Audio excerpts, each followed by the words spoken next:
There's every chance it might have passed you by, but it was International Sandcastle Day recently. I know, who comes up with these things? Anyway, it's a day created to celebrate and enjoy the simple yet profound art of sand sculpting. According to one website, it's all about creativity, childhood joy and coastal artistry. If I'm honest, it did pass me by, but I'm a big fan of castles made of sand.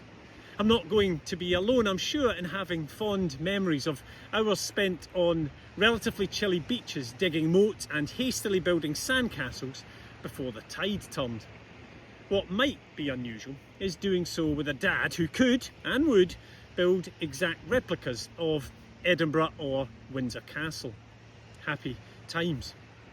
Of course, these days things have moved on and people construct all kinds of things out of sand. Much of it has to be seen to be believed.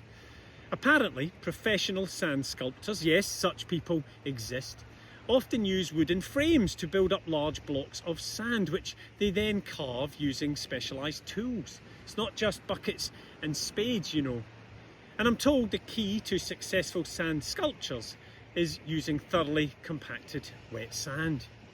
They reckon that making sand sculptures dates back to ancient Egyptian and Greek civilizations. That's quite a while ago. Now, I don't know if Jesus ever built anything from sand, but he did once write in the sand. More of that another time. And he did tell a story about a man who built his house on sand. It was one of the many parables he told, simple stories used to illustrate a moral or spiritual lesson. And this one actually involved two builders, a wise one and a foolish one. There's a song all about it with actions and dramatic sound effects. But don't worry, I won't sing it.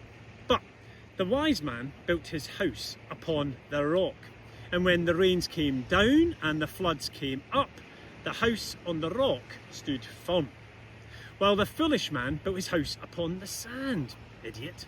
And when the rains came down and the floods came up, the house on the sand fell flat.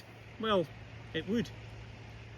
The story was all about the importance and benefit of not just listening to what Jesus said, but heeding it, applying it, and living by it. Creating strong foundations that can withstand life's challenges. Words to build a life on is how the Bible puts it. Whether sandcastles are your thing or not, I hope your life is built on foundations that can be trusted. I also hope it's not too long before you find yourself on a beach.